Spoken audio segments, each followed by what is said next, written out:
All right, good evening, everybody, and welcome to Free. I'm Ryan, I'm the pastor here. So glad y'all are with us on this Saturday evening here in Denver. Sober Souls Motorcycle Club, welcome. Glad y'all are here too. Yeah, round of applause for the Sober Souls.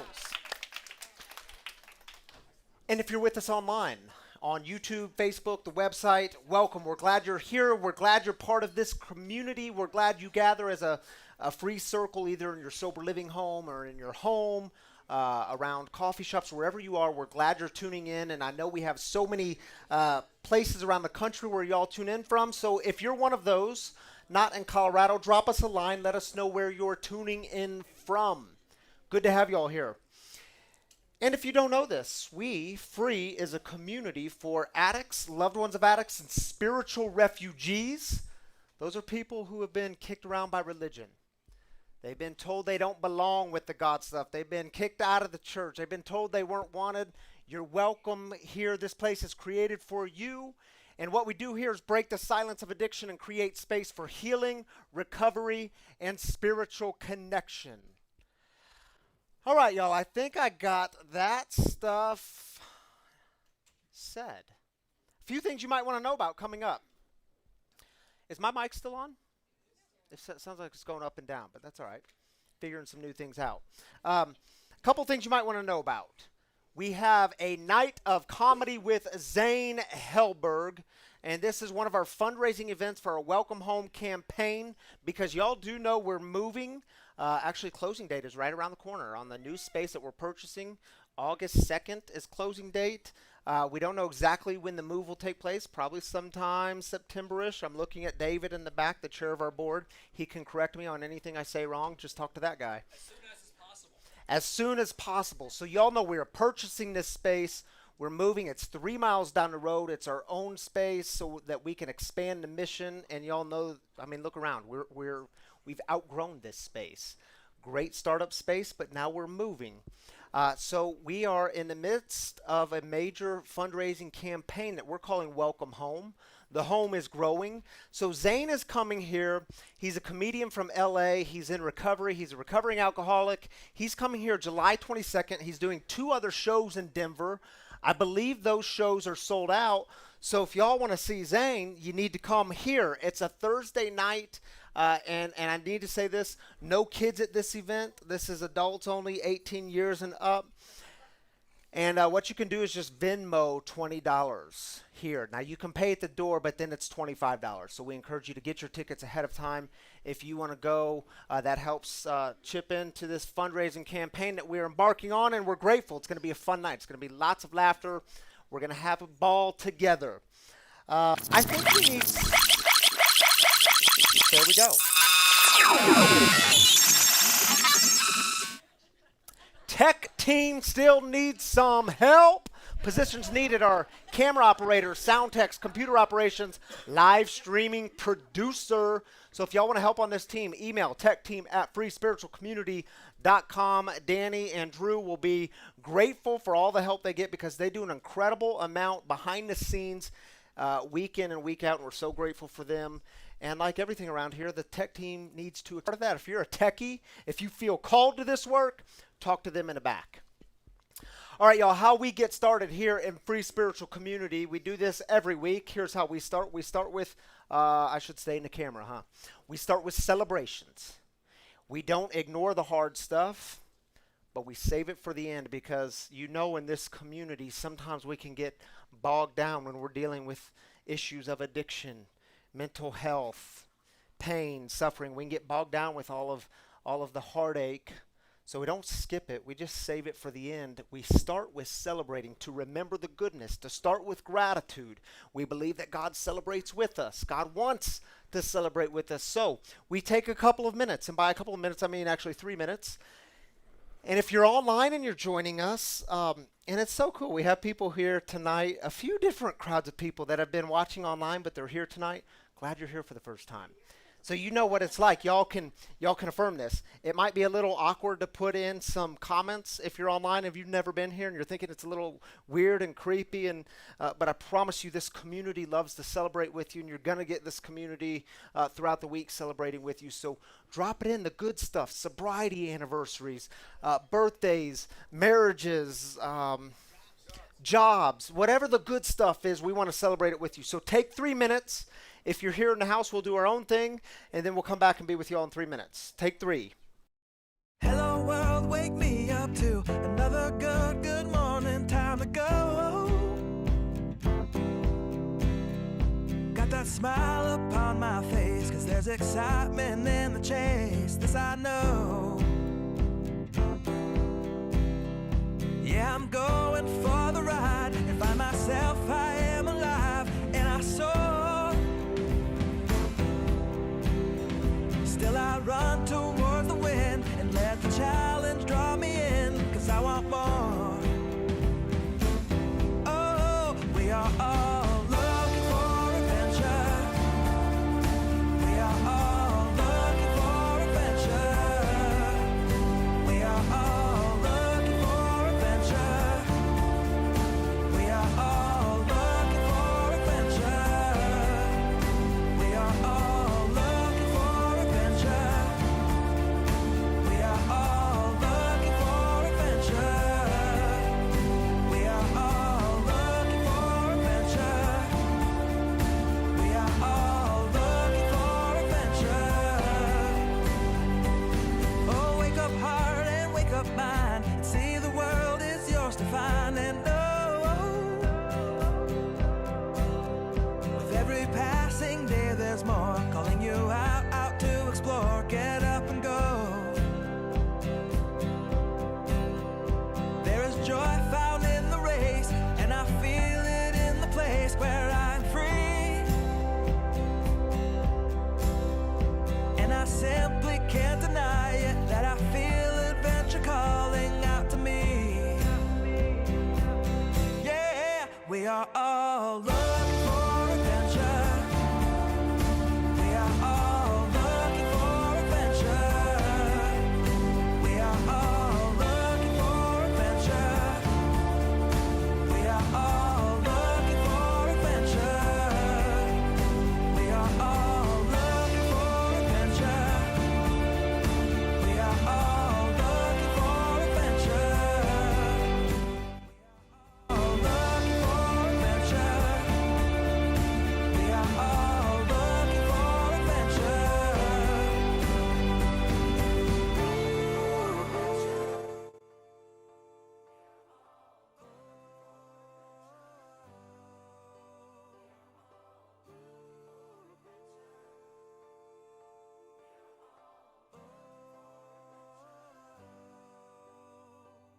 And I'm living free, living free, living free, and I was meant to be. Living free, living free, living free, and I was meant to be. I'm living free, living free. All right, welcome back to our people online. We just celebrated in here. What do we lot of have? sobriety. Man, name some of them. I can't even remember. 15 months. What'd she say? 43 days? 43 days, 4 months, 18 months. Yeah. Good stuff. And All right, lots- shall we celebrate online? And lots of beautiful faces. Lots of beautiful faces and cookies. We got cookies in the back. Crumble cookie. My goodness. All right, y'all know Tammy. She's joining me up here like she does every single Saturday to celebrate with y'all. And guys, let me remind you why we do this, because our audience, our people that join us online each week, they think of themselves, and we affirm this, as just as much a part of the community as being here in person. So that's why we include them, right? All right, Tam, take it away. Hey, Dana, Jim. He's hiding over there behind Derek. Hi, friend. Hey, Jen. So humbled by God's grace. 22 months sober on July 7th. And they're So- coming out in September to celebrate. Yes. Way to go, Yeah. Jen. Awesome, Jen. Yeah, Jen and Christy are part of this community all the way from North Carolina. They came out last year to visit, and they're coming again in just a couple of months. To We'll celebrate see her y'all second then. year. Yeah. All right, Sean says 2 days sober today. Heck Way to yeah, go, Sean. We'll take Proud of that. you, dude. Keep doing that. Molly Ann celebrating 18 years of being adopted into my forever family today. That's special. All right. Celebrating that. that, Molly.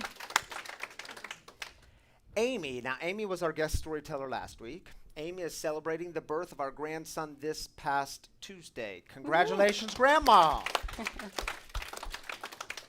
Hey, Terry, I'm celebrating that tomorrow I get to preach for the first time in my home congregation. All right, Terry, Awesome. knock it out. Knock it out. Governor 6768. Gov. Oh, this is Gov on YouTube. Okay, Gov says, starting new things in our lives. Julie and I, Gov, There it got is. new jobs. I should have just That's kept great, reading. Gov. Congratulations, Gov. All right, let's do one more, shall we? Brian says my aunt had 2 surgeries that were great successes. That is great news, Brian. We've been praying for her. They've pretty much gotten all the infection, but now she can concentrate on getting stronger so she can have the open heart surgery she needs so desperately. Thank you so much for your prayers. They truly work. Yes, we'll continue praying, Brian. Yeah, thank you, Brian, for sharing that with us, celebrating that with you, dude. All right, Tammy, thank you for being with me up here. We'll see you back in just a little bit. Hey, do we have the emotions video? So I forgot to mention, we are starting a new series in 2 weeks. So y'all know we're in this 5-week series called The 4 Agreements because we wanted to make it a little tricky. 5 weeks on 4. Yeah, you see what we did there. In 2 weeks, we're going to start a new series. It's called Emotions, the Emotional Roller Coaster of Recovery. Here's a little promo video. Take a look.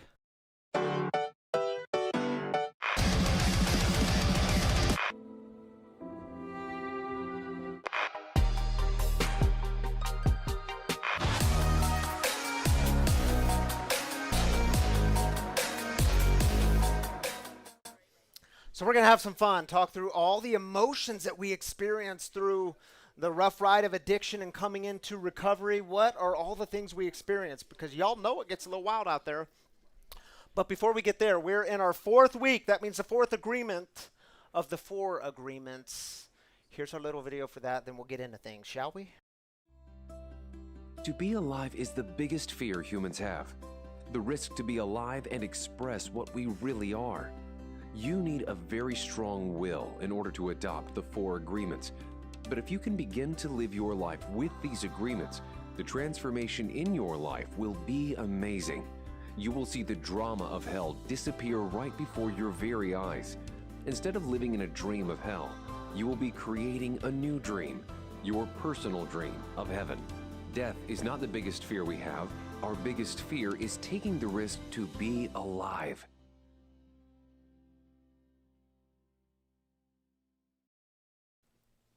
All right, number 4 of the 4 agreements is always do your best. Now, did you know here in the state of Colorado, there are 53 14,000-foot mountains that you can climb to the peak of? 53 of them. Here in Colorado, if you're joining us from out of state, we refer to these things as 14ers. Now, about 10 years ago, I climbed my very first 14er. And I have to be honest with y'all, it was an absolutely miserable experience. Tammy's laughing because she was with me. I made it to the top, but barely. And when I got to the top, I sat on the rock up there, and I looked around and I thought, this is miserable. Why would anyone do this? Like, people get pleasure and joy out of climbing these things, and it brings in tourism to the state of Colorado. Why would anyone do this? Now, I should also tell you all that at that time in my life, I was active in my addiction with alcohol. And on that particular day, what I remember is being severely hungover. Now, the last thing you want to do when you're severely hungover is do strenuous exercise with very little oxygen. I mean, talk about a dry heaving exercise, right? And on top of that, I was about 70 pounds heavier, so things were just miserable. Now, fast forward about 2 years. I get sober. I start to drop some LBs. And so I made this commitment to myself that, man, I want to climb another 14er and see if it's just a little bit less miserable. And so for 2 summers after that, I had planned to climb another 14er. And y'all, every single day that I set aside for this, plans came up and it ruined my climbing experience. I couldn't climb this until this particular week, not this weekend, but the weekend that my dad and my sister came into town. And we decided to meet at one of the trailheads of this 14er. And we met that morning, we started to climb, and the problem was I was looking at my watch and I'm thinking, man, we're never going to make it. We got started an hour late that day, and I thought, man, I got to make it all the way to the top and then back down, and I got to make it back into Highlands Ranch by 2:30 to pick up a child. We're never going to make it. So I look at my dad and my sister, and I said, y'all, I'm looking at the clock. I don't know if we're going to make it going at this pace. To which my dad says, well, here's what we can do. We can just go as far as we can, and when it's time for you to turn around, we can all turn around together and go back down. And I thought, I've been planning this for 2 years. Nothing is going to stop me from summiting this 14er. So what does Ryan do? I started running. And literally, I was like, peace out. I ran for about the next 13 seconds until I realized this is not sustainable to get to the top. And then, so I just turned it into a brisk walk, a brisk hike, and I made it up to the top. But apparently, I didn't go as fast as I thought I did because 2.5 minutes later, my sister was there standing beside me right after I caught my breath. And it was one of those moments, I think we have a picture of it. Yeah. Here's the thing about photos. You can always look happy and joyous and free, and you can always look like you're cool and relaxed. In that moment, I was everything but that. All I was worried about was, here, dude, take my camera, take my phone, take a picture, and make it quick because I got to make it back down the mountain. He took the picture. I got my phone back. I said to sis, peace out. I literally started running back down the mountain. I passed my dad on the way down. Peace out, Dad. I'll talk to you later. Here's the sad truth of that experience of climbing a 14er on that day with my dad and my sister. I completely missed it. You know what I mean? There's a story in the book of Exodus. Exodus, it's the second book of the Hebrew Bible or the Old Testament. It goes Genesis, then Exodus, and God says to Moses, Moses is this great leader of the people. God says to Moses, Moses, I want you to come up on this mountain and stay here on this mountain. And actually the Hebrew, because keep in mind it's written in Hebrew, the Hebrew word for stay is this word hayah, and it literally means to be. So the verse reads, Moses, I want you to come up on this mountain and be on this mountain. And it's really strange, isn't it? Because if you're like me, you read it and you say, man, that's weird. I mean, God, is there another way to do it? I mean, is there another way to actually come up on this mountain and not actually be on the mountain? Maybe God knows something about human nature. Maybe God knows that me and Moses and maybe you, that we all have something in common. That perhaps when Moses comes up to the top of the mountain, he would get there and then immediately be plotting about how to get back down and be with his people. I mean, have you ever experienced those moments where you're here, but you're actually somewhere else? I mean, you can be with friends and family and loved ones and maybe even your kids, and you're here, but you're actually somewhere else. And in my experience, no one points this out quicker than kids do.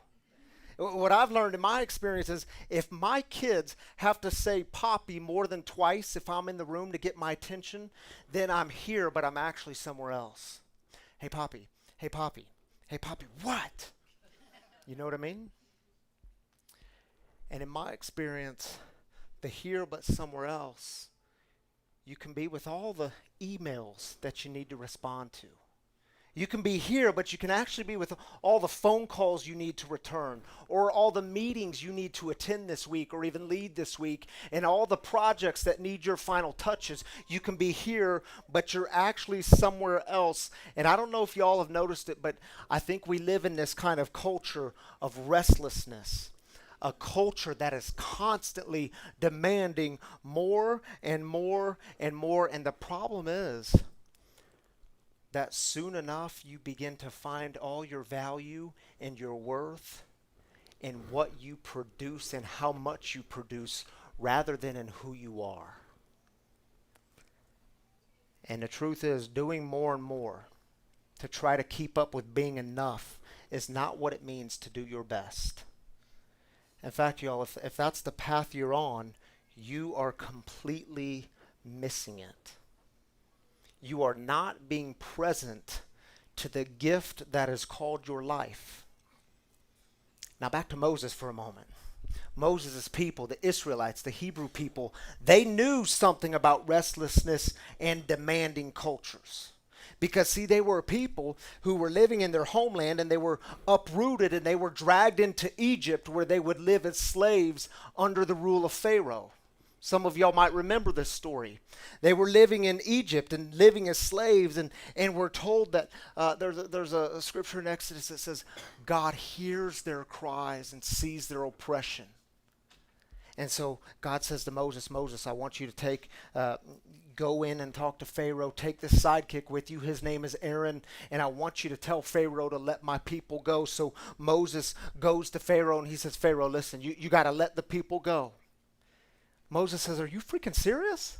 I mean, things are just now getting good. The money's just starting to roll in. Here's how the story goes. I'll just read a few verses. The king of Egypt said to them, Moses and Aaron, why are you making the people slack off from their work? Do the hard work yourselves. Pharaoh continued, the land's people are now numerous, yet you want them to stop their hard work? On the very same day, Pharaoh commanded the people's slave masters and supervisors, don't supply the people with the straw they need to make bricks like you did before. Instead, let them go out and gather the straw for themselves, but still make sure that they produce the same number of bricks as they made before. Don't reduce the number. And that's what life was like in Egypt. Brick after brick. Now fast forward in the story with me for just a moment. Moses goes back to Pharaoh and says, Pharaoh, man, you got to let the people go. Moses says, ain't a chance. Bad things start happening to Pharaoh and to the Egyptians. Plagues are sent. Pharaoh says, man, these people must be crazy. Get rid of them. So the Hebrew people, the Israelites, make their escape. Remember this? And there's a sea and it's parted and they walk through on dry land. And then they're wandering around in the desert for many, many years, making their way to the promised land. And while they're wandering, they arrive at a mountain. And it's the moment where God said to Moses, Moses, I want you to come up on this mountain and be here on this mountain. This is where he went up and received what we now call the Ten Commandments. And I get it. In our culture, we've done some odd things with the Ten Commandments, haven't we?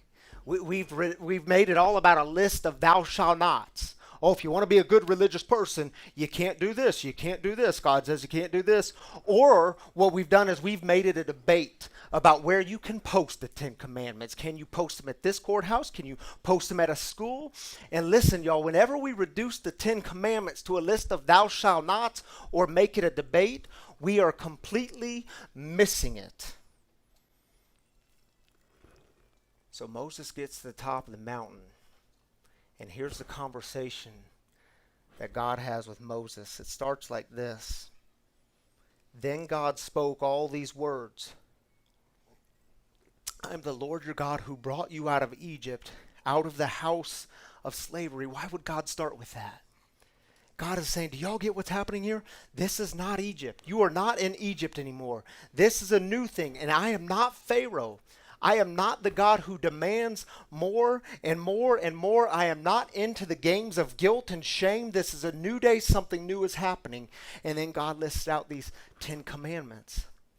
And the first one is you don't need other gods. Those gods of guilt and shame, man, that's the old way. And we are doing a new thing. And then the second thing God says, you don't need idols either. Those idols, they're just the same as the other gods. They're full of demands, and you can never live up to this stuff. And then the third thing God says is, don't go around putting my name on something where it doesn't belong. Like, stop doing these atrocious acts of violence and then putting my name on the end of it. Don't go engage in things like greed and then saying, I told you to do that. Stop doing that. That's taking my name in vain. And then you get to the fourth commandment. And I think it's the most radical of all of them. God says to Moses, remember the Sabbath day and treat it as holy.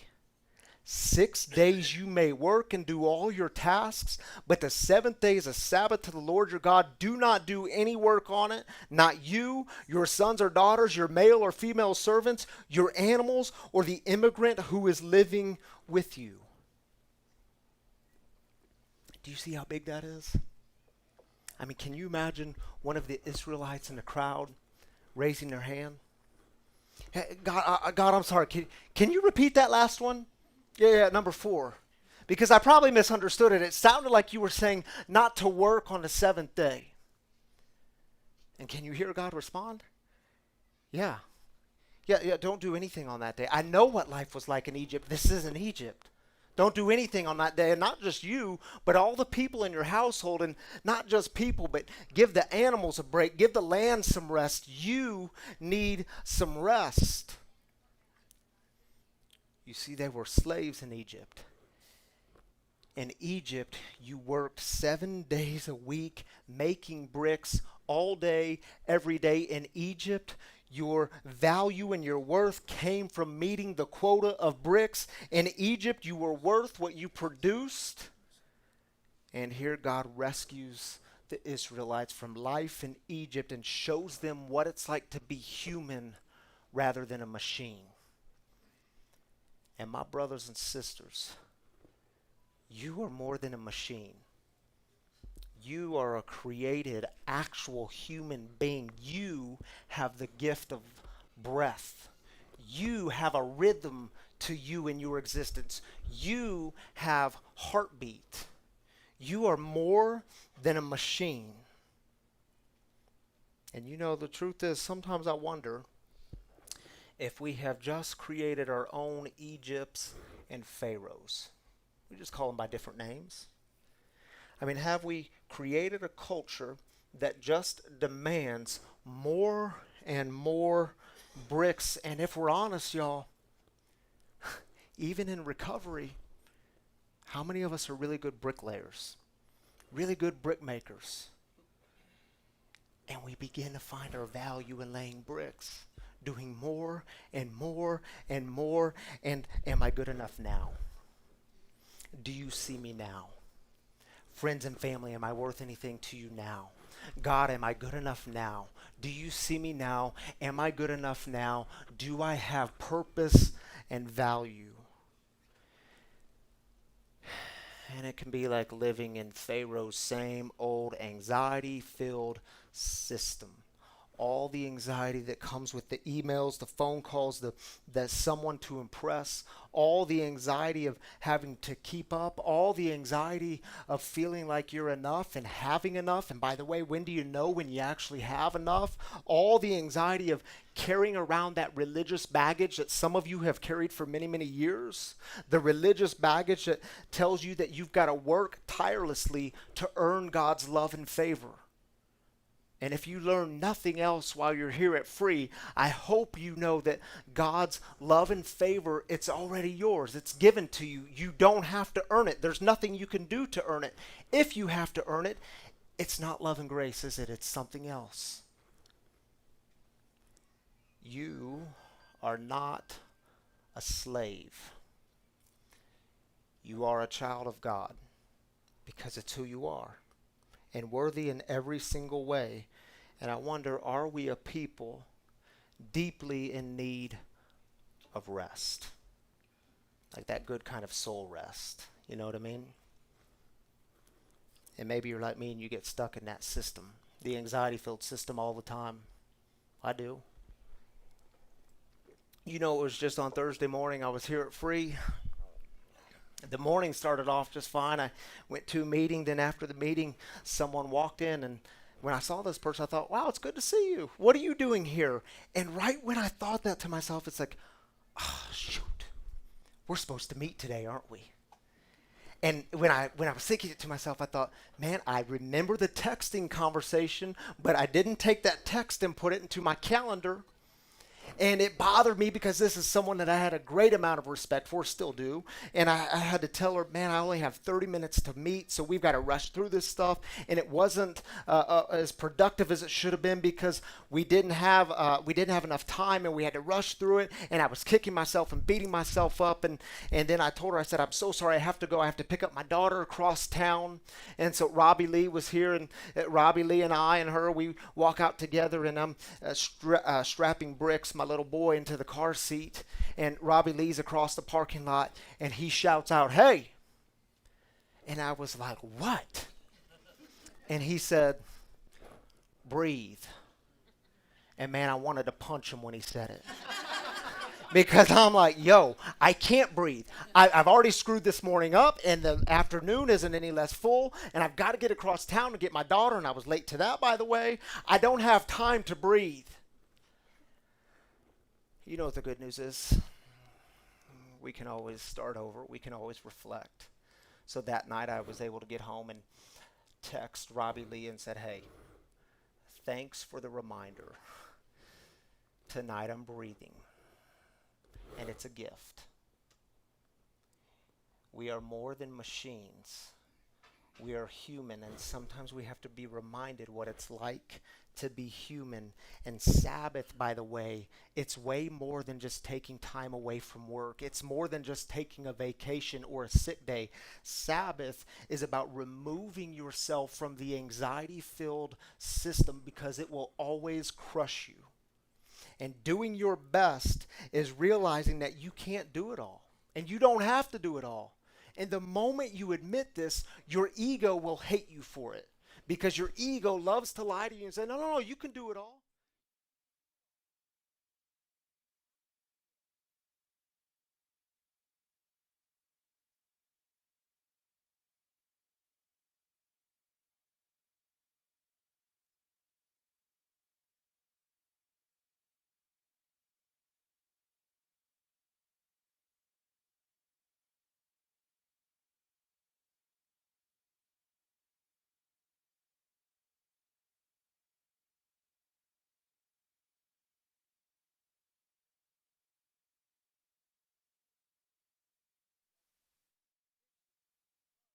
In Egypt, your addiction, think back to your days of active addiction, or if you're there right now, you don't have to think back very far.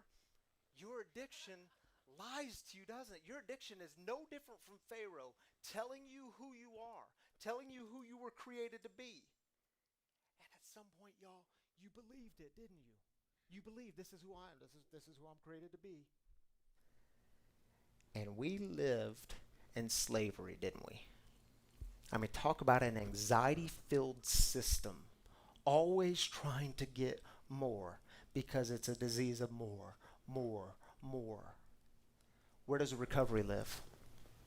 Yeah, recovery lives somewhere else, doesn't it? Recovery has nothing to do with Egypt. Recovery rescues us from Egypt. Page 133 in the big book of Alcoholics Anonymous, what's it say? And I believe it to be true. God, we are sure God wants us to be what? Happy, joyous, and free. Do you believe it? I'll close with this. It's the parable that Don Miguel Ruiz tells in his book, The Four Agreements, on this chapter, Always Do Your Best. And I think it's a parable, it's a short story that sums the whole thing up. Here's how he says it. There was a man who wanted to transcend his suffering, so he went to a Buddhist temple to find a master to help him. He went to the master and asked, Master, if I meditate 4 hours a day, how long will it take for me to transcend? The master looked at him and said, If you meditate 4 hours a day, perhaps you will transcend in 10 years. Thinking he could do it better, the man then said, Oh, master, what if I meditated 8 hours a day? How long will it take me to transcend? The master looked at him and said, "If you meditate 8 hours a day, perhaps you will transcend in 20 years. But why will it take me longer if I meditate more?" the man asked. The master replied, "You are not here to sacrifice your joy or your life. You are here to live, to be happy, and to love. If you can do your best in 2 hours of meditation, but you spend 8 hours instead, you'll only grow tired, miss the point, and you won't enjoy your life. Do your best, and perhaps you will learn that no matter how long you meditate, you can live, love, and be happy." My brothers and sisters, do you believe that you are worthy of joy, happiness, peace, being free? And what are the things that feed your soul? What are the things that give you that true, real kind of soul rest? And are there relationships in your life that are suffering because you're here, but you're not really here? You're somewhere else. And where's your Sabbath? When you think of that deep kind of soul rest, where's your Sabbath? Keep it holy. Keep it sacred. Keep it set apart. God wants to rescue us from that old system of bricks. We were created to be human, to come up to the mountain and to actually be on the mountain, to be present to the things that actually matter. So take 60 seconds. Reflect.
I hope you can reflect on some of those questions this week, throughout your week, because your life is worth it.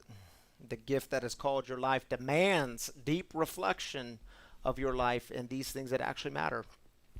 If you are new with us this evening, you need to know that every single Saturday night we do have a guest storyteller, someone to share some of their experience, strength, and hope on the topic of the night, which tonight's topic is always do your best. So tonight we have in the house Aaron Rasmussen. You don't have to come up just yet because I'm going to say a few words about you. Then we have like a 20-second video so we can move a table in and get situated. Aaron has, I don't know, what should I say about her? Aaron is the owner and executive director, is it? Executive director of Zen.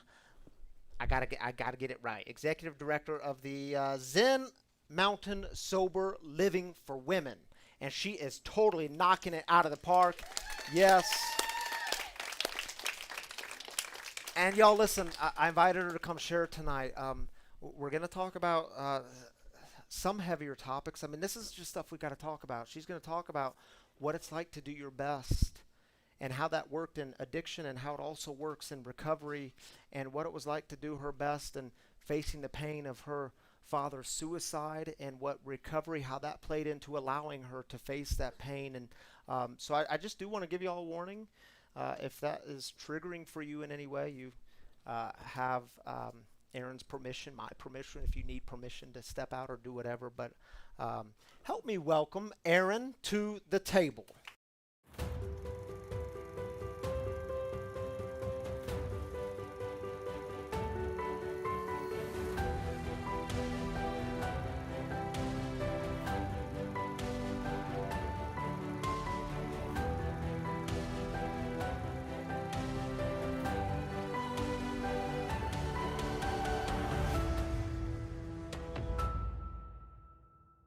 Robbie was up here moving a table for us, he and Derek. Robbie reminded me to breathe.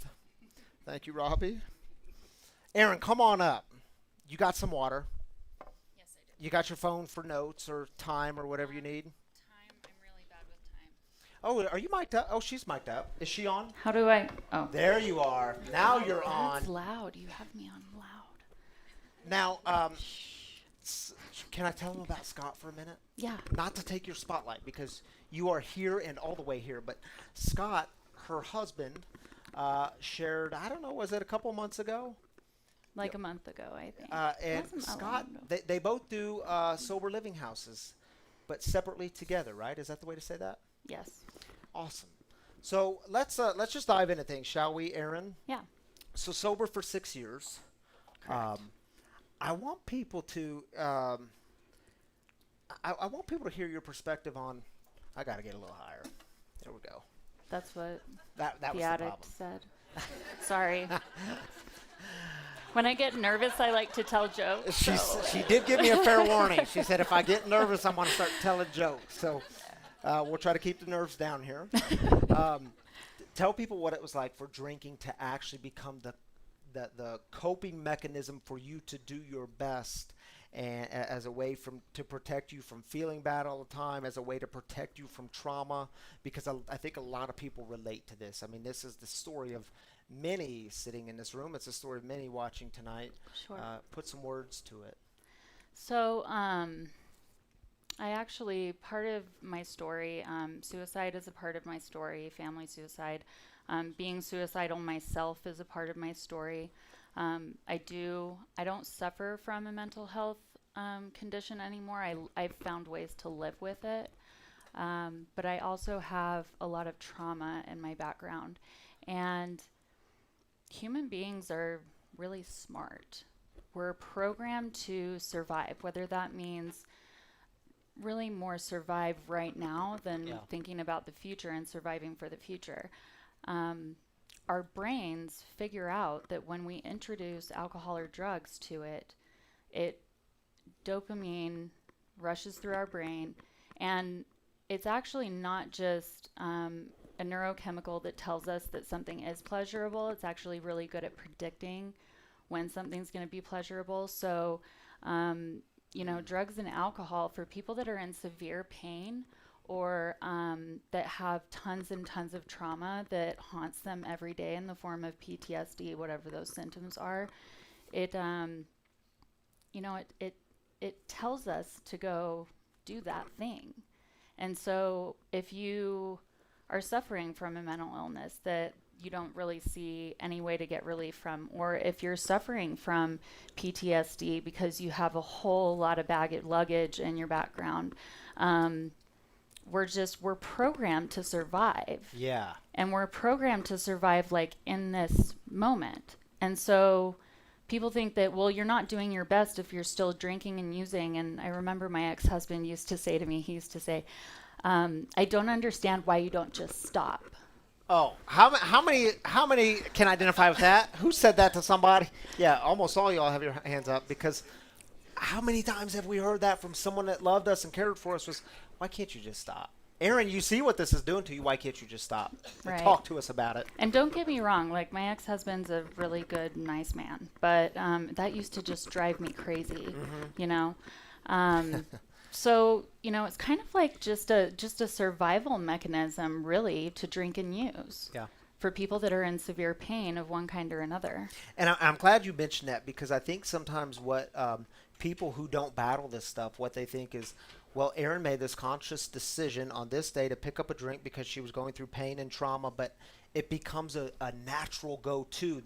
The busyness is going on up here, and we will find a way to calm it. We will find a way to quiet those voices. Yep. So talk to us a little bit about just because getting into recovery, and you deal with things differently. Doing your best looks differently with that, but it's still not.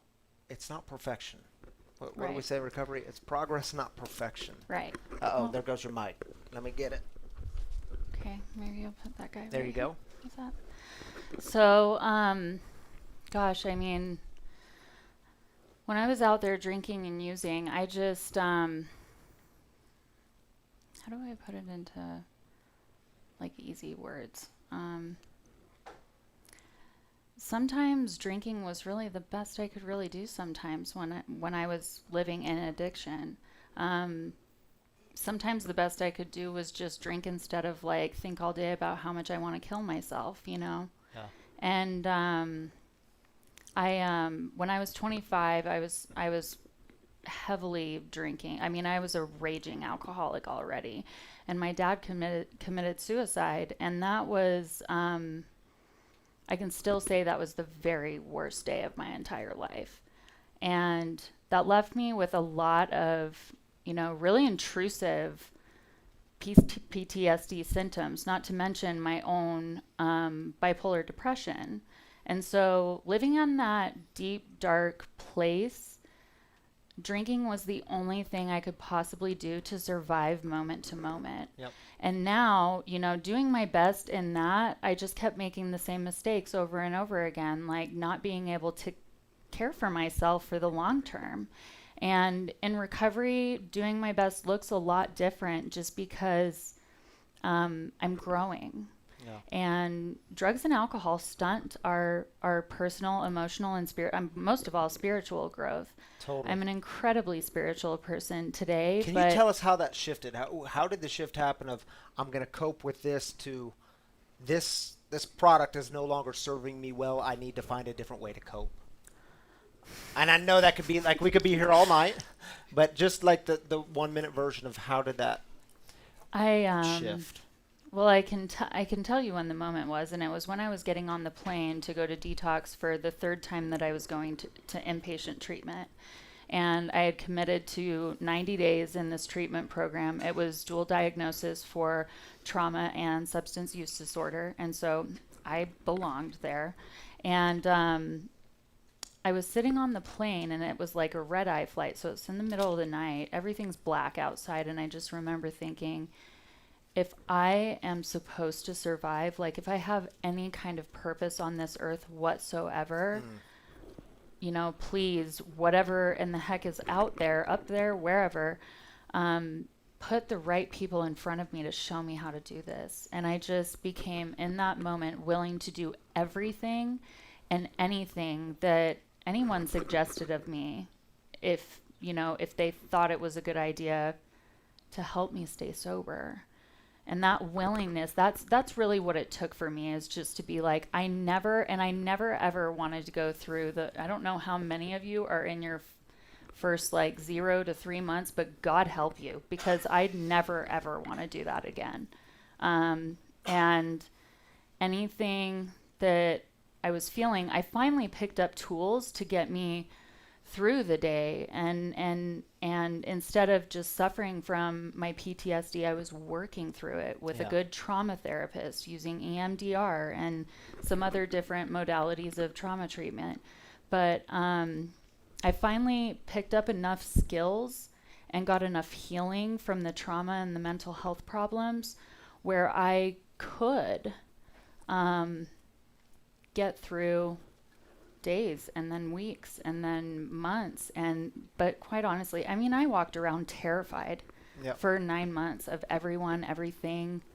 My next worst decision also, you know. And sometimes I don't cope well with my problems. Anger is still a really big thing for me. I get angry a lot, and dealing with that has been sort of difficult. I'm always late. Well, everywhere. We were wondering if you were going to show up tonight, but we're glad you did. I just, I always have, for the longest time I was not honest. I mean, it probably took me 2 years to figure out how to not lie about everything. Yeah. I mean, it's just something that's so ingrained.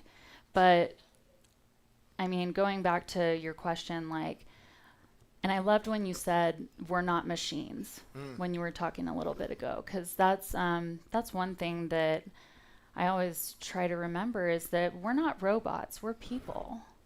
And this idea of doing your best, it doesn't mean you're striving for perfection. Yep. It means that you are looking to become a better person every day. Yeah. And learning from your mistakes and trying to be kinder and more considerate and more honest and more hardworking. And there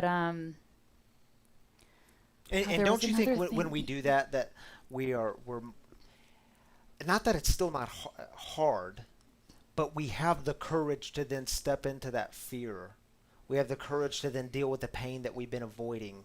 I mean, that's kind of what a recovered life is all about, right? We can now Right. deal with the things that we've been avoiding, Yeah. the things that have been holding us back, the things that keep us from spiritual growth. And when we actually step into that pain and say, yeah, we can do, I can do this. I can go in here. I've been in here before. Then we experience all the goodness, all the gifts that come from that. Yeah.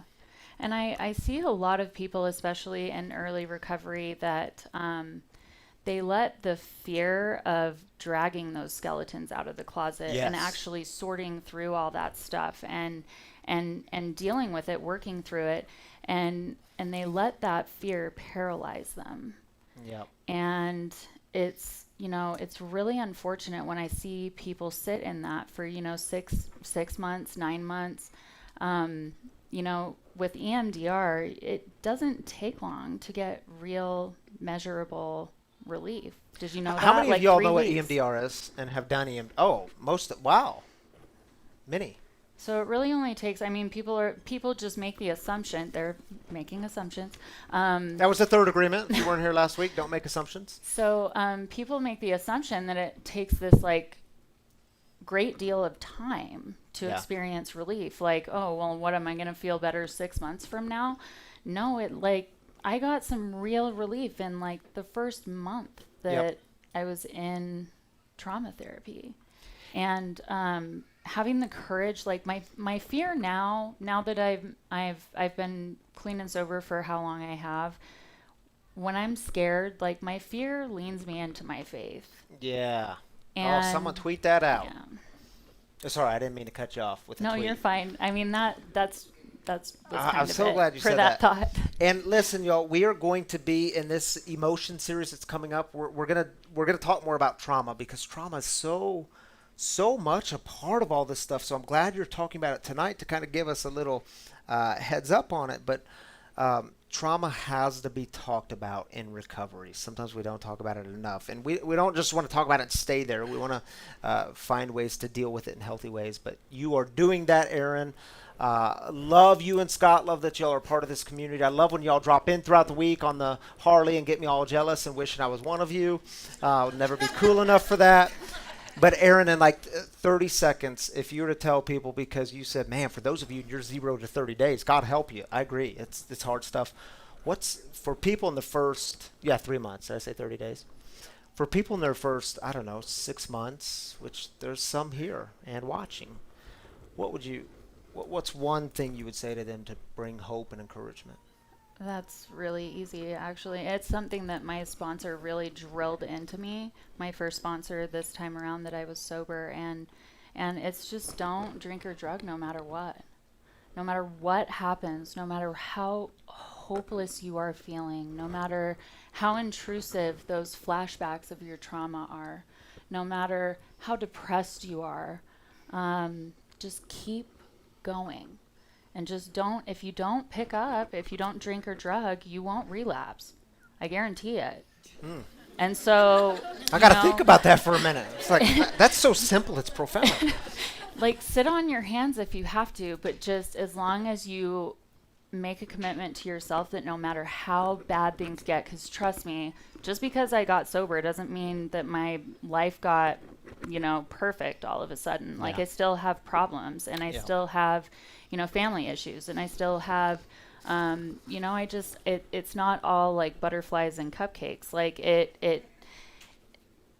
but just making that commitment to yourself that no matter how bad things get, because Yeah. they'll get bad. Yep. Just don't drink or drug no matter what.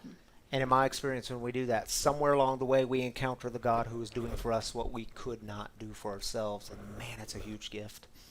Thank you for being here, Aaron. Are you going to stick Thank around you. for a little bit if people Yes. have questions for you? If you want to Sure. talk to Aaron afterwards, if you want to get some more wisdom or questions or whatever, she'll be sticking around, so talk to her. Thank you. Thank you. So glad you're here. Thanks, Brian.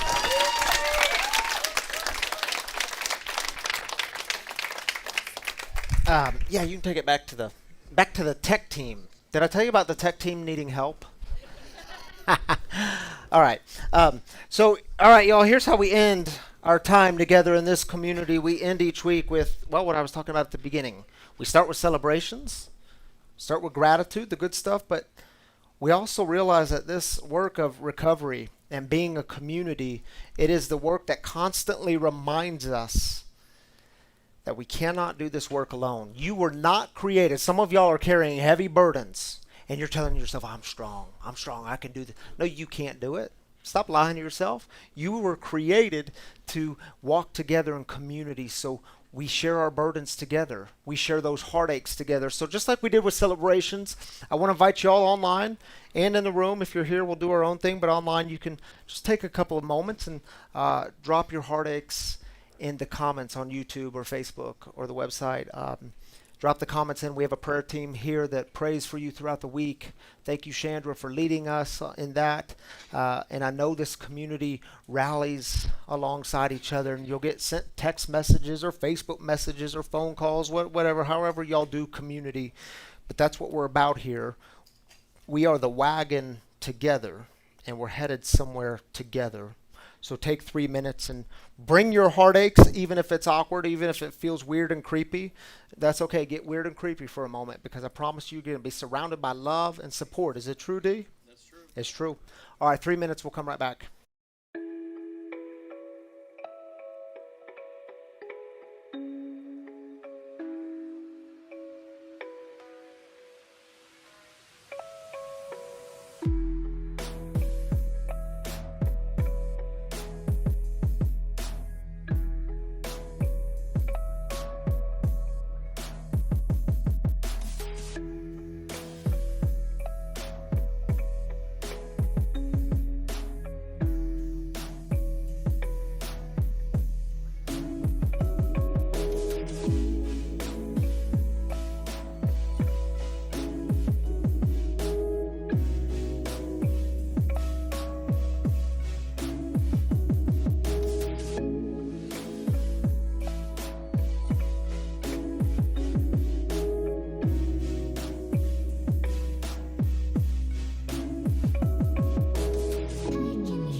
can drop them in the comments. Even if you're here, you can drop them on Facebook throughout the week or YouTube, and we will lift y'all up. Promise. Saman, Hi. you are not Tammy. This I'm is not Saman Tammy. Meyer, the lead of our home team. Oh, by the way, Saman, let's talk really quick. Yes. We're going to get a date on the calendar within the next, 10 days, right? Yes. For I believe it's going to be a Wednesday night. We're going to do home team members. If you're part of the home team, we really need y'all to step up and be part of things. We're going to be doing I don't know, like a pizza gathering to talk through some details. Like we did last time. We'll do a pizza night. So anybody who wants to be a part of home team and wants to be here on Saturdays to give and to serve, we need help. We need help desperately. This place is jam-packed, and we've got the same people doing the same stuff all the time. So we need your help. Yes. I was just going to say home team, we'll keep it real quick because we're in Heartaches, but home team is where y'all sign up to be part of this team to come serve on Saturday nights. And I can't tell y'all how important this is going to be, especially when we move. We're going to need volunteers like in the parking lot, volunteers to serve coffee, volunteers to make people feel less creepy and more at home. And it's super easy. I mean, just come here, be Totally. yourself. That's all we need. We need just a little bit of help, a little bit of love. There you go. If you have more questions about home team, talk to Saman. Yes, or email hometeam@freespiritualcommunity.com. All right, let's get to some of the heartaches that we're dealing Okay. with in our community. Do you want me to go first? Yeah, you want to read it first? Okay, Angela, I'm in need of housing for me and my kiddo. I have a Section 8 voucher. The availability is super thin these days. Please pray God works quickly. Yeah. Prayers for Prayers. you, Angela. Gina Oatley says, it's my 16th wedding anniversary, and I'm so angry with this disease of alcoholism. I do not feel like celebrating. I am feeling so defeated. Thanks a lot for some prayer. Gina, I'm so sorry. I know you're the loved one, and man, hard stuff. We're lifting you up, and sorry you can't celebrate today the way you want to celebrate. Lifting you up in prayer. Thank you for sharing that with our community. I'm sure many can resonate. Yeah, I love you, Gina. Julie, going home to Cali for a week with my kids, which is very triggering. They want to support me, but just don't know how, and I don't even know how they can. Yeah, I understand that. Been there. It's hard. So prayers. Prayers for you, Julie. Layla says, I am having nerve block injections and trigger points done on Thursday afternoon. Very nervous. Layla, lifting you up in prayer. Prayers on Thursday afternoon. Lifting you up. Sorry. Vicky, prayers for my cousin whose mom was in the last stages of cancer. Prayers for strength, comfort, and peace. Prayers for my son's continued sobriety. Yeah. Holding Prayers, you up. Vicky. Yeah. Amy, prayer for Matt as we are in the ER waiting to hear diagnosis from his dirt bike accident today. Oh my goodness, Amy and So Matt, so sorry to hear sorry. this. Matt, lifting you up, brother. Prayers for you guys. Let's take one more, shall we? Keep us posted. Cindy, prayers for Austin. Yeah. Absolutely, Cindy. Praying continued prayers for Austin and the Rapp family. Let's One do more. one more. One more. Kavita says, please pray for puppy Aston, spinal fracture on his leg, sedated for weeks in order to recover properly and hopefully no surgery. Aw. Kavita, thank you for sharing that with our community. Prayers Prayers. for that puppy. And I want to mention, Saman mentioned just a few minutes ago, so, a dear member of a meeting that's hosted here passed away yesterday. And y'all listen, I know we have real heartaches in this community, and we deal with the real consequences of addiction on the daily. And so just keep lifting this community up in prayers Yeah. as people deal with hard things. It's tough. Thank you for joining me, Saman. Yeah, you're welcome. Thank you for leading our home team. Yeah, you're welcome. All right, y'all, I do want to let you know, speaking of being the wagon together, do y'all know the wagon story? I'm not going to tell the wagon story. You got to go to the website to read the wagon story. But the wagon, this is a central image in our community. It's been a central image in this community from very day one when we started in our backyard. That wagon sat next to our tree very intentionally, and it represents doing the work together, heading somewhere as a community together, that if you fall off the wagon, we don't kick the wounded, because what don't we do in this community? We don't do shame. You're welcome back on the wagon because we know where we're headed and we go there together. We don't kick the wounded. We help each other back on. And I just want to remind you, on our wagon is a giving box. It's actually just a Kleenex box, but we've used it as a giving box from day one. And there's other boxes placed throughout the premises of free. And really and truly, I tell you, your generous giving here, especially if you call this place home, your giving helps sustain the message and mission here at Free. Your giving helps us keep the doors open and growing and expanding and moving. And I want to let y'all know this. It happened again this week. I promise y'all I'm not making this stuff up. Someone came up to me just before the service and said, hey, I've seen other people throw out $1,000 matching donations. So this guy said, I'll match anything given up to $1,000 tonight. So if you can do that before midnight, this generous person said he would match it up to $1,000. So y'all know, do we have an image of where we are with our fundraiser just to keep people in the loop? We're halfway through, 63 donors. We have raised $366,000. $600,000 is our goal. That's to make the purchase. That's to get the runway we need when we actually move in to do a cafe, to have multiple spaces for meetings. A bigger room that will hold about 250 of us on Saturday nights. Kids' rooms for kids to hang out in, because our room back there is like a little box. And so it's a big number, but the mission and vision is big, and I hope you all realize that you are a part of that. So if you want to give and be a part of this campaign, you can, in your donation, just write "Welcome Home" in the memo. And there's 3 ways to actually give I want to let you know about. And the first way is if you have the app, you can go to the app and give directly on the app, and you can do it once or a regular basis, however you're comfortable. Nothing is too big or too small. Or you can go directly to the website, freespiritualcommunity.com, and you can give there, or text the number on your screen and it'll send you a simple set of instructions. Your generous giving helps sustain the mission here at Free, breaking the silence of addiction, because y'all know we're living in the midst of an epidemic and we've got some work to do. All right, will y'all join me in opening your hands? Take a big deep breath, and when you do, invite the God of the universe in, because you, my brothers and sisters, were created to be more than just a machine. How boring is that? You are a human being. You have all kinds of power and energy, a life source of breath giving life to you. You have a heartbeat.